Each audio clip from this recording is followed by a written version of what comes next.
Welcome to the Leaders of B2B podcast, a weekly show where we bring you interviews and in-the-weeds expertise with today's B2B experts and thought leaders. You can see more about today's episode and guest by visiting our website at leadersofb2b.com. This episode is brought to you by Content Allies. We help B2B companies launch revenue-generating podcasts. We schedule interviews between you and your ideal prospects and strategic partners. You show up for engaging conversations, we handle everything else. Ready to build a podcast that grows your business in just 1 hour per week? Reach out to us at contentallies.com.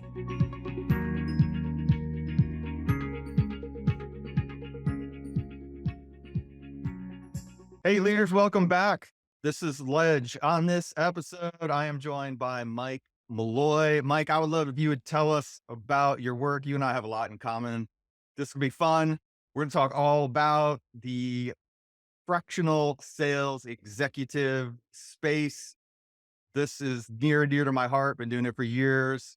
You the same thing. We'll have fun. So welcome. Love if you would just give a quick introduction. You got a great story.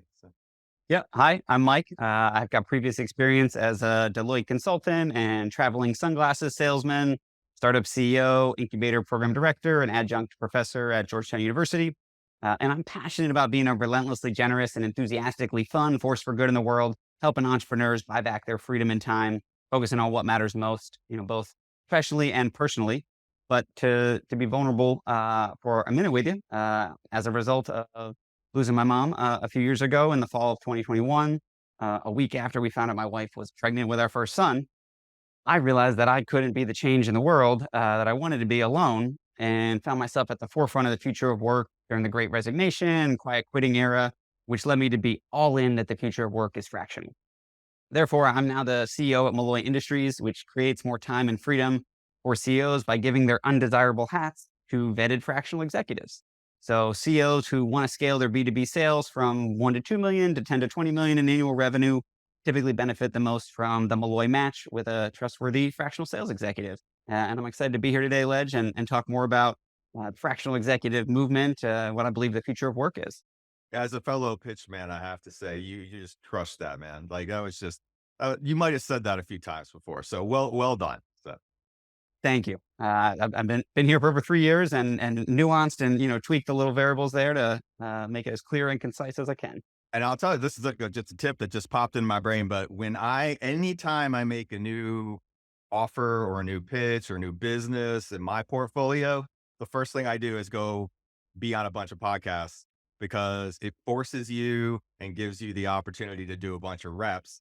So you can check the stuff coming out of your mouth and you get some marketing out of it. But yeah, you don't get the chance to do that, in high stakes environment as much. Like you don't want to blow your pitch on those first really important calls with prospects. You can do it on your podcast guest experience with a lovely host like myself.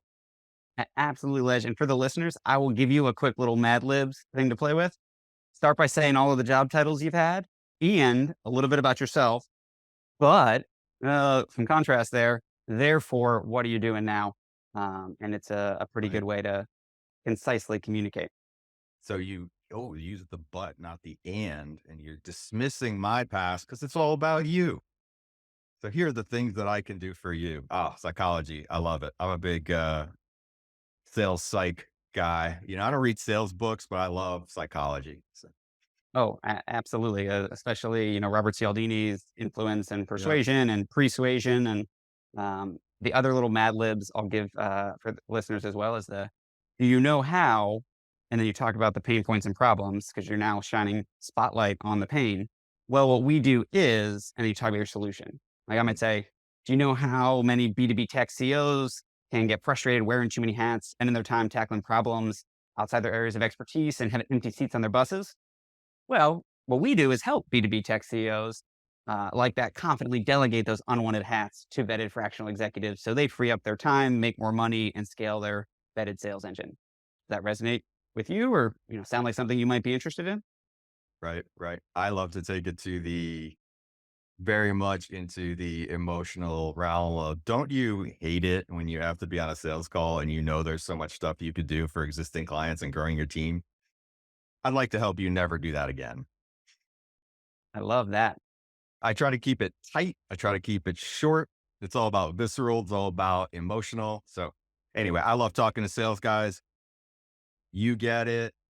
Tell me why. Now you mentioned obviously the background story. It's just like, I want to focus on my family. I did the same type of thing. I became a solo parent and I had to, basically figure out in 5 hours per day, how am I going to make a living? Because I can't keep a Yeah. full-time job because I am job number one, a dad. So what do I do? Well, all right, let's build the thing that fits that. And then from that came lots of other, opportunities. But tip of the spear there is like, I totally resonate with your story because it's just like life changes. And frankly, I'm not 30 and hustling anymore. And that's probably a good thing because I kind of sucked at that and failed a lot anyway. So You're talking to the guy who literally went bankrupt like on his 30th birthday. So yeah, cheers. that absolutely makes sense. And I think, I have a 2-year-old chief cuteness officer. And when he was born, like for his first 2 years, I was the primary caregiver and I was running my company, building it. I had kind of a bassinet sleeping next to me. And then as he got a little bit bigger, I was like, all right, I'm only going to do meetings from 2 to 5 during nap time Yep. and like 10:30 to, Wait a second. You got a 3 hour nap? yeah. All right. Oh yeah. Interviews over, man. I never got more than a half an hour. All right. Oh, he is a great napper. He'll still give a solid 2.5 hours. And thankfully, our business has been growing. And a few months ago, my wife retired to stay home with him full time until he starts school. So that has given me a little bit more flexibility in the schedule. And I'm a big partnership guy. And I think like the life partner element of those things, people maybe don't notice that those entrepreneurial journeys aren't always us, on the calls, right? Or like doing the work. It's that collection of support infrastructure and everything that you put together there too. You can't do all the things. No, and you can't be all the things to all the people all the time. And the compartments in your brain can be a little overwhelming if you're trying to be on 24/7 for business. But then, like, what are you as a partner? What are you as a dad? Something I learned, actually learned on a sales call with a future customer. We were talking about being a dad, and he was like, "Oh, do you have The Daily Dad by Ryan Holiday?" And I picked up my copy of the book, and he's like, "Oh, I got mine right here." If you guys don't have The Daily Dad and you're a dad, you know, keep listening to the podcast, but go to Amazon and order it right now. It's a page a day, like inspirational story, quote, motivation thing. And what I learned from this guy was that he reads it every day at 5:01 or 5:31. Like whenever he's done work and transitioning into dad mode, that's the habit that like shuts down the inbox, the computer, and everything. And I've actually started reading the page on my way to go pick my son up from his nap. And so like he starts to wake up on the monitor. I'm like, all right, so one more go real quick, read the page on my walk up the stairs, and now it's dad mode until, 9 o'clock or whenever he goes down, and I'm usually quickly behind him as I'm more of a morning person than a night owl at this stage. Yeah. Oh, I mean, the days of like, oh, I'll just work after they go to bed, like not happening, man. I'm exhausted and too old. I've been sliding a power nap at like 5 o'clock after the school pickup, to be honest, like right before I make dinner because I can't hang anymore, man. It Yeah. just I gotta fit it into, you know, maximize those hours when I have them and try to just be on point. And then you got health and you got to build all that stuff in and like maybe you still work out and, it's all the things, right? It's like constant switching costs and trying to make life as simple as possible, just like remove all barriers to efficiency. Yeah, I think part of it is installing keystone habits, and even like stacking habits on top of each other to make it a no-brainer and easy to do things like I have morning affirmations that I listen to while brushing my teeth. And I start to brush my like, oh, let me listen to that. I'm gonna get that in, get Yeah, some positivity in there to start my day. And let me ask you a quick question. Do you know why the chicken fell in the well? I do not know. Because the chicken couldn't see that well. Mike said that he's a dad joke connoisseur, and in fact, when I looked at your website, you have a whole section for that. So We have a dad joke a day email newsletter that goes out every morning, which is a labor of fantastic. love. And I think we're building our way towards like a 2026 Malloy Industries dad joke of the day calendar. I don't think we're ready for next year, but like I already planted the seeds in my chief of staff. I'm like, yeah, I Yeah, think this is you something we got to can do. get this done. You got to get this Yeah. done. So, since all those things, we just put the kind of undercarriage on the car of fractional leadership because we have to sort of be that, and we know we can't do everything, which means we utilize that, and then those lessons learned become essentially, hey, I bet everybody else could benefit from that. I know my own journey into doing what I'm doing is because, like, I wish I had this for my companies. And Yep. why didn't someone do this thing? Someone did, Malloy Industries. But not a lot of people have done this thing where it's like, hey, I actually need a fractional revenue team. Like, I don't want to do any of this and ever touch it again. In a certain Yeah. context of business where we live, that discovery for you and the placement of all this, like how do you do that? And where do you see that it, really matters? Like who's the real key ICP and kind of what do you do in that company context? Yeah. Great questions, Legend. I think the ICP is ultimately it's the CEO. Uh, and we work primarily with B2B SaaS technology companies Right. who've at least gotten to 1 million in revenue and or funding. We're not really, if you're a couple guys in a garage with pre-revenue, like, fractional executive, not the right move because 10K might be your life savings versus 10K being a monthly budget line item. Uh, you Right. know, and we've found fractional executives, especially in the sales department, work best when you've achieved product market fit, or at least are close to it. Yeah. You can pay a lot of money to have people flounder around trying to figure out who's going to buy this thing because you never want to talk to customers and are scared of them. Like, that's not a good That's fit. Like, customer discovery. I mean, you ought to do it, you but have to do it. Yeah, you have to do it. You have to be relentlessly curious about the customer and their problem, and like the solution they want isn't always the first solution in your head that you set out to build. So like in that feedback loop, now you're up and running. You've got maybe 10 to 20 employees on your way to 50. That's where fractionals come in. Like you can get to 50 in headcount and not just add in whole numbers. You can add right. a half of a person or a point 0.4. Like we typically start a fractional sales executive at 40% capacity. You're getting approximately 2 days a week. We're not lawyers billing in 6-minute increments. Yeah. It's results driven. We know what the metrics are at the different stages of the pipeline.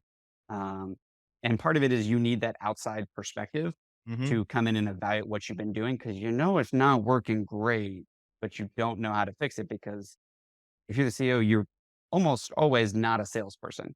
You might have a marketing background, you might have a tech, you know, engineering background, you're building something cool. But we found there's kind of like 5 main reasons that somebody hires a fractional executive.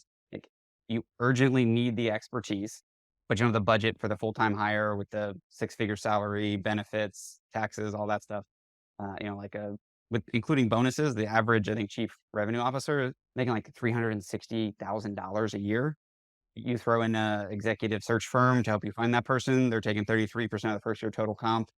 That's another 120K. Suddenly it's $480,000. Like And then you just most, paid also for like a 6-month ramp because they probably also don't know what they're talking about.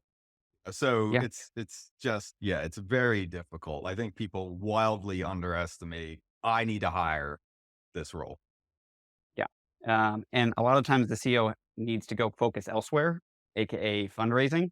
And they need to trust that this part of the business is in good hands and that there's a grown up running the sales team such that the revenue numbers are going to continue to go up and to the right. So that graph that they're showing in that investor pitch deck comes to reality without them needing to be in the weeds. And that's the other thing. A lot of founders are stuck in the weeds of day to day operational tasks. So they don't have time to strategically plan or work on the business. Right. Like I unplugged last Wednesday, Thursday, Friday to go to a 3-day strategic planning summit to just focus on the business. Like, hey, what are we doing for the next 8 weeks? What are we doing for the next year? Are there, and it's worth noting, like we drink our own Kool-Aid. Like a lot of people who work with me are fractional executives. We work with several of our members to do the things. And the value is like, I only pay for the expertise I need in the dose that I'm using it. If I Yeah. need a little bit of help with marketing or bookkeeping or operations, I work with a coach. We do executive coaching as well to help our clients. That sort of thing is, I think, really needed. Um, and then a lot of times the CEO like doesn't have the time or capacity to recruit, source, interview, vet. hire, onboard, and train full-time employee. Like that's 3 to 6 months, takes a lot of hand-holding, whereas our fractional executives can get started within 2 to 3 weeks of the first conversation with me. We'll scope out a project. We'll understand like, hey, let's start with the end in mind. What are the objectives you want to achieve? We're sitting down in 6 months and we're having a beer celebrating how great it went. What are we celebrating? That's a great question. Just like understand to them what does success look like. It's not always revenue or like financially driven. It may be like, I can leave work at 5 to go to my kid's soccer practice, or, my family can take a vacation and I can know that leads are still coming in and moving through the funnel and people are paying us without needing to do all of the things and spin all the plates. So Absolutely. And you mentioned, so I guess that's two reasons that people do it. Then what is it? What continues to flow after that? yep. I think another one is that the current team uh, doesn't have expertise in HR or finance. Like I see HR a lot as people are going from 10 to Oh, yeah. 50.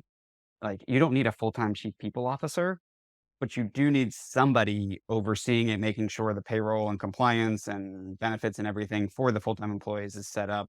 And if, God forbid there is a HR issue, like do they have a phone number to call to, report it that is an unbiased third party in case Yeah. somebody, including the CEO, is involved. Um, so that's something we've started 'Cause helping people with. you Like, need those functions in your business too. Like what I advocate for, you probably have a bunch of marketing vendors.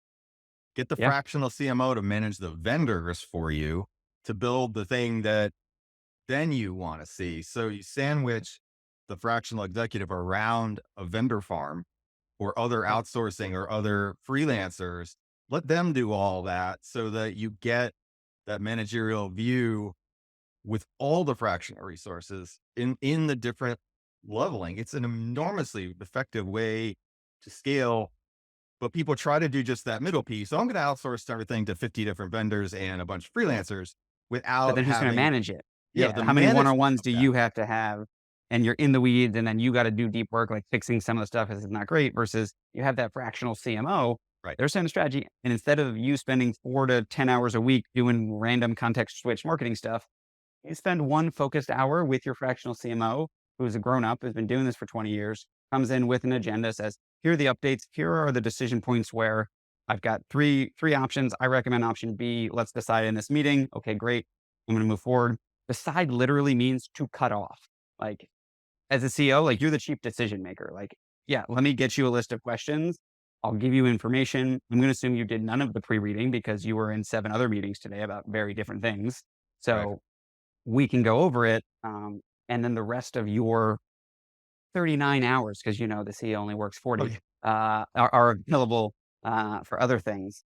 Um, and there's an ongoing cadence where they're managing individual contributors, outsourced third party folks, Right. freelance graphic designers and everything. Like you don't need to be in the weeds. Like come in, give feedback, move on to the next thing. Oh, glorious. I already want to do it. Well, I do. Yeah. I do. That's cool. And then, okay. So I'm interested. This happened to us. It's just like we know there's certain like immutable sort of laws of now we work with B2B service companies, right? So, Yeah. talking like we're very unlikely to step into a company that is an agency, professional service, consultant, things like that. And the founder has led sales to, maybe 500,000 and they want to go to five, Yeah. right? So we live in that space in between there. It's impossible to hire somebody full time. You can't, there's just simply not enough money, but you also want to become an executive and run operations and scale and work for clients and do the thing. If you're a practitioner, you actually like doing that work. You don't want to Yeah. sit on sales calls and run a sales pipeline. So we knew that. And the reason I'm saying that is to come back around to the story is like when we hit 500,000 and like, look, the same thing is happening to us. That like Yeah. we're not immune to that. We are our own client and wish we could hire ourselves. So what else can we do and, outsource? And then you find, okay, I'll outsource some operational things. I'll outsource some financial things, not big enough for HR, but, ultimately could do that. And, just get the focus on what we do best. And I'm Yeah, sure that you ran into the same type of thing. So you could grow to a certain scale and like, totally. well, I need to drink my Kool-Aid. And I wasn't necessarily the best Kool-Aid drinker, even though I hawked the Kool-Aid. So Yo, for sure. Like if the shoemaker's son is barefoot, thank God my son has a plethora of Crocs. So like he is, he's got good footwear. Oh, by the way, Ledge, I should tell you, like I had a friend of mine from Georgetown. This guy Chris Dunn was addicted to Crocs. Like he kept buying them. He had so many pairs of Crocs that finally me and some of the other guys on our frisbee team, we had to have an intervention with him because he had hit Croc bottom. yes, of course. Yeah. Um, That's March 14th, 2026, everyone. So, there we go. And so I took us fully on a tangent there with the Crocs, but we were talking about yeah, you need help in those fractional pieces. You needed it. I needed it as well. We're still figuring out our scalable sales engine that isn't relying on Mike Malloy's personal network or referrals. One of our hypotheses for 2024 is that podcasts is a great place to go to add value, be relentlessly generous, which is our core value, get people to, know, like, and trust you such that, they might be interested in doing business with you. And the guy I referenced earlier with the Daily Dad, he was somebody who heard me on another podcast and reached out with, we'll get meetings. Like, it's cool to be able to make those connections and, um, explore what works for us and then be like, oh, this works. Okay, great. Let's also help all of our clients with this and, maybe turn it into a Business Bites newsletter or, yeah, a renewable resource, something that we can share that's a template to help others. yeah, I love doing that. I mean, I try not to evangelize podcast world, like because involved in selling that as well. But I can't say that it's the new coffee meeting. Like this is like I don't leave my house Yeah, as much, and I get to meet cool people all over the world, and I get to make reusable content that makes everybody happy, and my network grows. And just think if you're not doing a podcast now, it's like eschewing blogging in 2012. Like you're just making a very foolish mistake if you're in B2B and not involved in podcasting somehow. yeah, I agree. And thank you for your hospitality today and, making the coffee. So Good to be here. It's good to be here. Um, cool. So you had a little bit of that backstory where you talked about, I think off mic, you were saying, hey, or maybe on the interview, you were, I went bankrupt. I did, different things. I was a sunglasses guy, yeah, I yeah, adjunct professor. And it's just like, share some of that story. And where I'm trying to go is, like the enduring lessons learned that, if we could compress the Malloy history so that the audience can learn, hey, maybe that's a speed bump. I don't have to hit it 100 miles an hour. for sure. Couple quick speed bumps. One, when you do convertible notes, don't set the maturity date to be your 30th birthday. I raised more than $500,000 for this sunglass company and thought I'd have like a private island and a yacht. Yeah. That was the day I officially defaulted. So leading up to that, I had to have conversations with 27 investors. If you're going to tell someone bad news, don't bury the lead, bottom line up front. And I found to start these calls, and I'll work my way back too, but start these calls, hey, Ledge, I just want to go ahead and rip the Band-Aid off. And Mhm. when you say rip the Band-Aid off, people brace themselves. They know their hair is going to get pulled, it's going to be uncomfortable, but they're ready for it. And it's not like a 20-minute, hey, everything's great. Oh, by the way, we're going bankrupt. There's no money. I'll see you later. But like, that's not a cool way to do it. And even if it's not as intense of bad news. And so quick origin story. I was a math comp sci guy at BC, worked at Deloitte. They were kind enough to pay for me to go to Georgetown part-time, got my master's in computer science, played a lot of ultimate Frisbee in grad school and throughout my 20s. And actually, I was the second employee at Waveborn Sunglasses. So a friend of mine started it. I said, hey, this is cool. I've got a year left of grad school. Let me help at nights and weekends. And then when I graduated, I kind of put in my 6-week notice, was like, hey, mom and dad, I'm going to quit this high paying government job. I'm going to move to the beach and sell sunglasses. Think it's going to be great. And, there were mixed reviews from people in my Parents love life that. about that. Mhm. Yeah, life choice. But I learned so much in my 20s. And like, I am who I am today because of those experiences. Like, I didn't take entrepreneurship classes. I didn't really know what like mentors or like learning from other Yeah. entrepreneurs meant as a We 25 look year like old. similar vintage. Like people will be surprised to know that back in the day, there was no such thing as like majoring in entrepreneurship. It wasn't even a, it wasn't even a deal. I came straight out of school and you were going to go work for a big four. period. There's all of us. I went to BWC, you went to Deloitte. Like that was just what you did with a management major. And now the idea that it was insane to think you're going to go work at a startup. I had the same conversations with like, well, when are you going to get a real job? And so Yeah. like, but now that's a thing and God bless it. So Well, for sure. And part of my life now is that I teach at Georgetown and I actually teach a startup internship seminar, which is part of an entrepreneurship minor for undergrad and grad students to go, go work at a startup instead of a big four or instead of investment banking. Like they'll be the fifth or 25th or 100th employee. Like you don't have to be Mark Zuckerberg in your dorm room, jamming on code, like breaking the internet.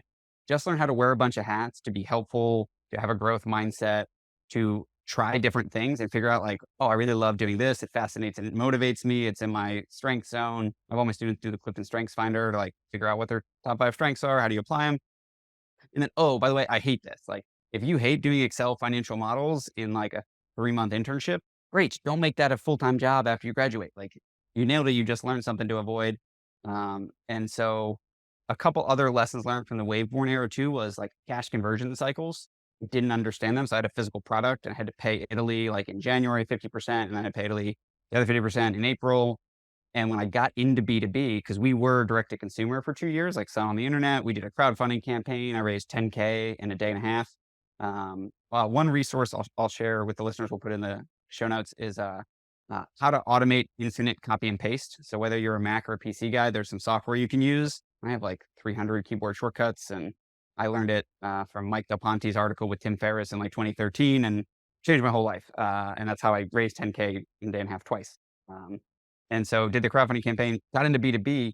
I didn't know what net 30 meant.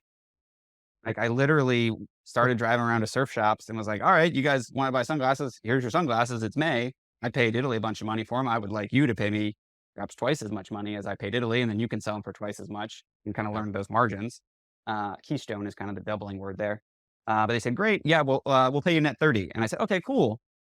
And like awkwardly went out to my car and then Googled, what does net 30 mean? And I was like, oh, they're not going to pay me for 30 days. And this was Cash like May flow 15th. timing is a big, big, big deal. And the bigger Oh company you yeah. deal with, the farther they push it out. Yeah. Yeah, because that net 30 turned into net 60 because I went back June 15th. They're like, oh, like it rained Memorial Day weekend. We're still Yep. struggling. People, school hasn't got out. All right. Came back after July 4th. Oh, it rained on July 4th. Like, we'll pay you in September. I thought I was gonna have this cash in May to like reinvest in the business, get more inventory, spend on marketing. It didn't. And there's a website called investopedia.com, which is brilliant for searching any finance, business, accounting word. Um, and Ledge, I got another resource I'll share with you. It's like a finance cheat sheet. It has like 90 different formulas and equations, everything in one PDF. Oh, great. And like if I had that a decade ago, I don't think I would have gone bankrupt. So I will share that with the listeners as well. Yeah. Yeah. Cash flow is everything. I've now been through only running B2B service companies, no product. But the interesting thing is that I've now been through, I think, almost 4 once in a lifetime recessions, in my entrepreneurial Yep. joys. And I learned all about cash is king, and I didn't really understand that. And now we bank as much cash as we can. And you don't know when sales are going to go to zero and potentially stay at zero for 6 months. Yep. And if cash is king, then sales is queen. Hmm. And being thoughtful about your sales engine and knowing, hey, if I take 2 weeks off in August and our typical sales cycle is 2 months, Hmm. then I bet in October we might not be having as much money coming in, and we should plan for that or spend more time in advance or after the vacation, or have a fractional executive work on it while you're on vacation. Right. So things are moving through the funnel, and you have also a clearly defined, like, what are the stages of the funnel? What are the activities you're doing? What moves somebody from, a first meeting scheduled to like, okay, Like they what want the activity, demo. then what definition? Like what does it actually mean when something moves? For let's use the old school one, like I'm a HubSpot guy. So you got your MQLs and you got your SQLs. First thing we do with every business is clearly define exactly the business case that makes the thing move from A to B and B to Yep. C, and what activities must have been checked off to do that. And I meet so many businesses that don't have a clear definition of what that actually means. Sometimes even what does closed won mean? Like I'll run into businesses and I'll say Yeah. like, what does that mean that you won that deal? Well, they said they're going to sign it. No, no, no, no, no, no. No, no, no. It's signed. Like, yeah. It's It's signed and we got a PO. Like, mhm, cause I don't think it counts unless you're going to get paid. for sure. And I learned what net 30 means, and we don't accept net 30, and we get paid at the beginning of the engagement. Because the cash flow is important, and tip, like when you tip a waiter, technically stands for to ensure promptness. When Mhm. you pay somebody at the beginning of the month, they're going to do a good job because they're not going to have any part of their brain wondering, am I going to pay them? Am I going to track them down? Like, I got to pay my rent or I got to pay my team at the end of the month. Uh, Yeah. you know, and I've seen firsthand, like the clients I have who pay invoices within like an hour, I respond to their texts within like a second, you know? Right. Oh Uh, yeah. If you're going to drag yeah, out my money, there's a very low chance that I give a rat's ass about you above everybody else. And when I start to notice that I groan when your name comes up, that's when I know that it's time to have a conversation. Yeah. I mean, it just really sucks your motivation out. So, yeah. And that, yeah. oh, go ahead. I was just gonna say there's a difference between, like, people who energize you and, like, "I'm loving this conversation, Ledge, and could jam with you all day," and there are other people who just enervate you and drain and suck the Oh energy yeah. out of you. If you look at your calendar for the past 2 weeks, just make a little note on, like, was this at the end of the meeting, did I have more energy or less energy? And Yeah. leading up to the meeting, was I excited or avoidant? And, like, start cutting the avoidant negative energy things and humans out of your life. Even Oh if yeah. they were in your family of origin, maybe you spend less time with that sibling or parent who isn't, supportive of the life stage you're at. Yeah. And surround yourself with awesome people who, want to root for you and cheer you on and make you successful. And your projects, so whatever initiative we have a sort of opportunity matrix that we developed, and there's drop downs where you get to rank certain pieces of it and how you feel about it. And one of them has like meh, uh, hate it, love it, like all kinds of weird, Yeah. stupid, non-businessy things, but it really helps you hone in on like what things do I really just I don't even want to show up for this. And Yeah. no amount of money is worth feeling that way when I could be working on a thing that's labeled I love it. Yeah. Exactly. And there's the Derek Sievers, if it's not a hell yeah, it's a no. Right. Right. Yeah. And I'm bad at that, man. I'm a yes guy. I mean, I want to do all the projects. Bring me all your shitty business ideas and I want to launch every single one of them.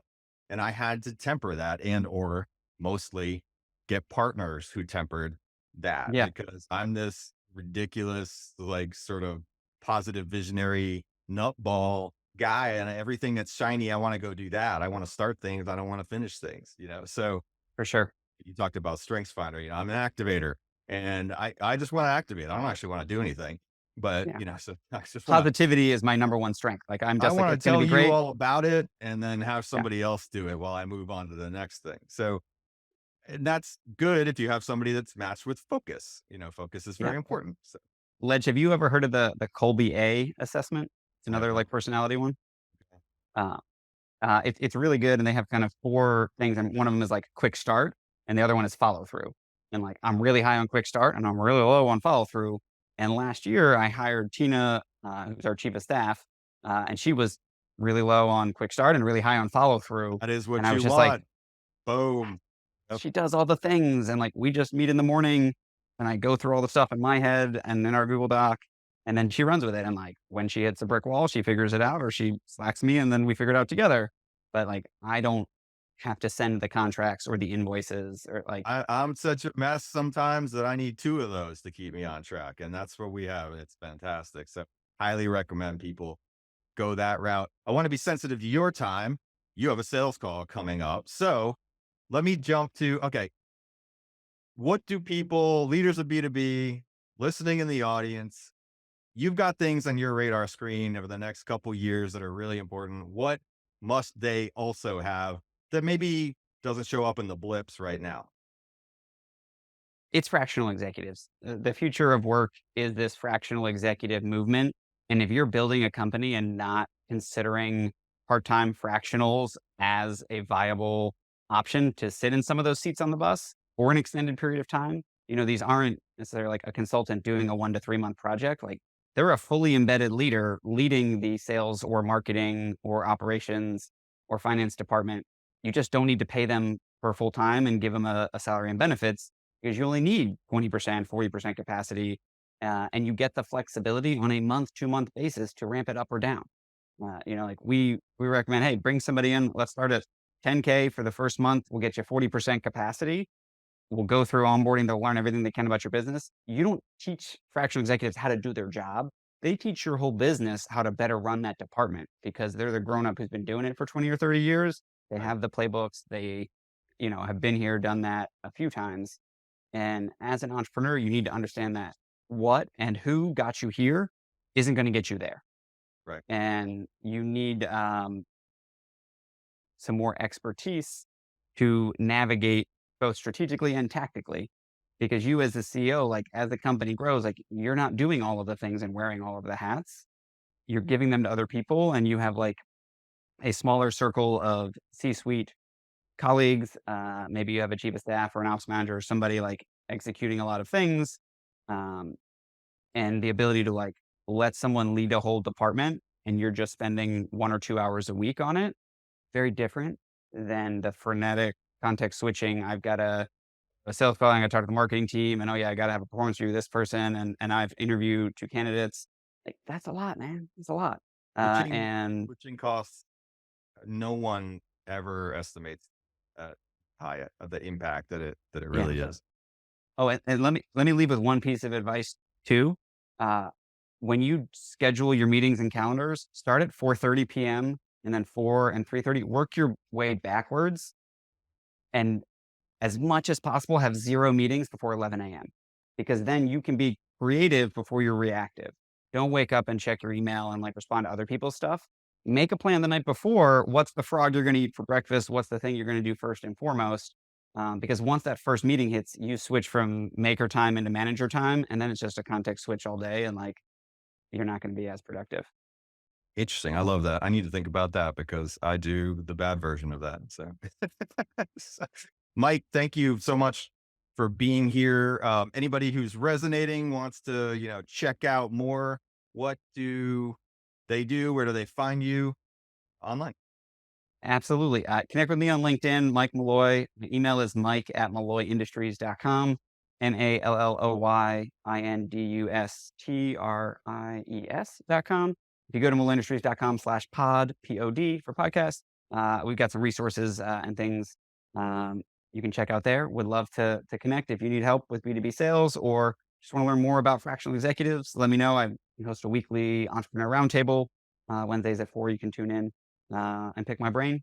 And I got a few links, Ledge, that I'll send you to put in the show notes as well about some of the stuff we talked We about. will do it. We will. Mike, thank you so much for being here. Really appreciate your time. My pleasure.